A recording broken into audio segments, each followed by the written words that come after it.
네, 여러분 안녕하세요. 뉴스입니다. 어제 윤석열이 국무회의 모두 발언을 통해서 일본의 대변인 역할을 하면서 이례적으로 가장 긴 호소문을 읽어가면서 주장하고자 했던 말은 현명한 국민들 믿는다라는 소리였습니다.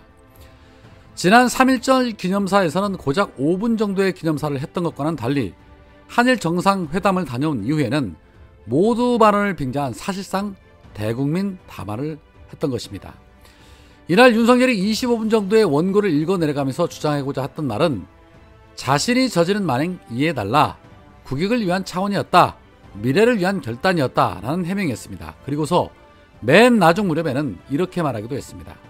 지금 우리는 역사의 새로운 전환점에 서 있다. 저는 현명한 우리 국민을 믿는다 라는 말이었습니다. 자, 이 말인즉슨 자신의 만행을 비판하는 국민은 현명한 국민이 아니라는 말로써 70% 정도의 국민을 사실상 바보 취급하는 그러한 발언을 서슴지 않은 것입니다. 이 정도면 거의 정신줄 놓아버린 것이 아닌가 싶을 정도입니다. 어제 국회에서는 이번 정상회담 현안에 대해서 질의응답 시간이 있었습니다. 박진 외교부 장관을 비롯해서 통일부 장관 그리고 윤석열 40년 지기 민평통 사무처장도 자리에 함께했습니다. 그런데 이렇듯 중요한 현안 질의를 하는 과정에 지금 보시는 것처럼 무소속 김홍걸 의원의 질의 시간에 전날 도대체 무엇을 했는지는 모르겠지만 졸음을 주체하지 못하고 졸기에 바쁜 하태경의 모습을 확인할 수 있었습니다. 가뜩이나 비호감이 하태경인데 참 국민의 세금으로 월급 받으면서 이 중요한 시간에 퍼 졸고 있는 모습을 보니 한심도 저런 한심함이 없습니다. 그렇게 졸리면 자고 들어오든지 할 것이지 전 국민이 다 지켜보고 있는데 저게 대체 뭐 하자는 짓일까요? 국임당스럽다라는 말이 절로 나옵니다.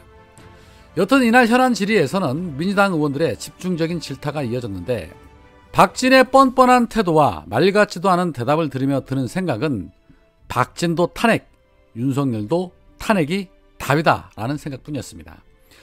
특히 이날 김경엽 의원이 주장했던 천공의 발언 그리고 윤석열의 굴종 외교를 비교해보면서 이번 굴종 외교의 중심에는 천공의 역할이 있었던 것이 아닌가 하는 의구심 또한 지울 수가 없었습니다.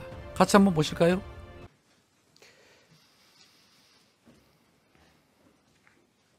천공이라는 분입니다. 우리가 힘이 없을 때 일본이 힘이 되어주고 도움을 받았다.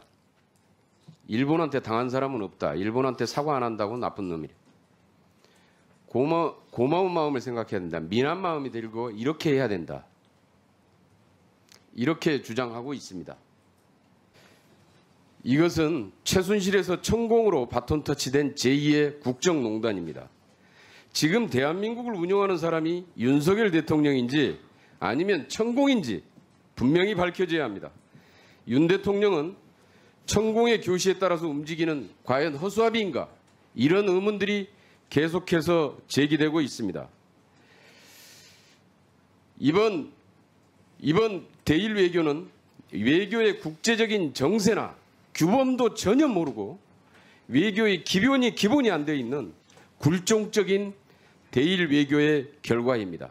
한일 관계 미래를 위한 결단이라는 주장은 을사보호조약 때 을사오족들이 똑같은 주장을 했고 한일 합방 경술국치 때 일진회를 비롯한 송병준 일당들이 한일 합방 청원서에도 그대로 한일 관계의 미래를 위한 결단이라고 똑같이 포함되어 있습니다.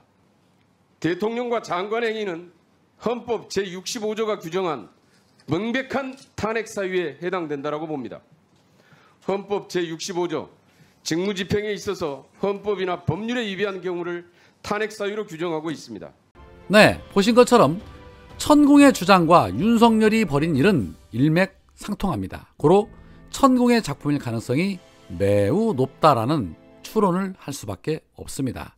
그리고 가장 중요한 현안은 바로 후쿠시마 방사능 유출을 막는 것, 그리고 후쿠시마 수산물을 해제시키지 않는 것, 그리고 독도 문제만큼은 반드시 지켜야 한다는 것입니다. 윤석열의 외교를 불안하게 지켜본 민주당의 이재명 대표는 일본과 윤석열이 독도 문제에 대해서는 아예 언급조차 하지 못하도록 아주 기발한 법안을 발의하는 기염을 토했습니다.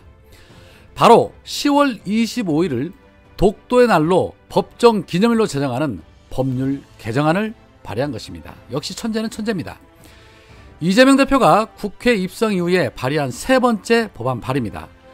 이재명 대표는 개정안의 제안 이유에 대해서 독도에 대한 정체성을 확립하고 그 중요성을 알리기 위하여 독도의 날을 법률에 따른 공식 기념일로 지정해야 한다는 의견이 있다.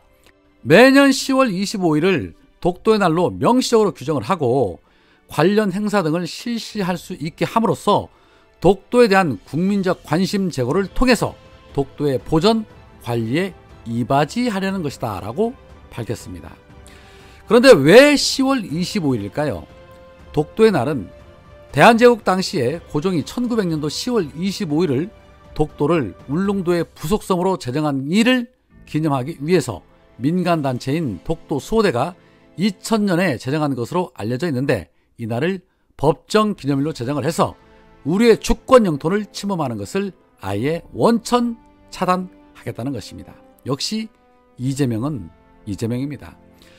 독도를 지키는 것도 중요하긴 하지만 윤석열 탄핵시키는 것도 중요합니다. 탄핵 얘기가 계속해서 흘러나오고 있는데 헌법을 위반한 것이 명백한 만큼 윤석열 탄핵에도 더 힘을 쏟아 부었으면 좋겠습니다.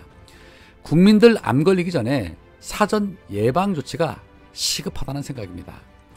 자, 그런 가운데 지난 3.1절에 세종시의 한 주민이 일장기를 걸어 논란이 된 바 있었죠. 그런데 알고 보니 교회 목사로 밝혀진 한국인이었습니다.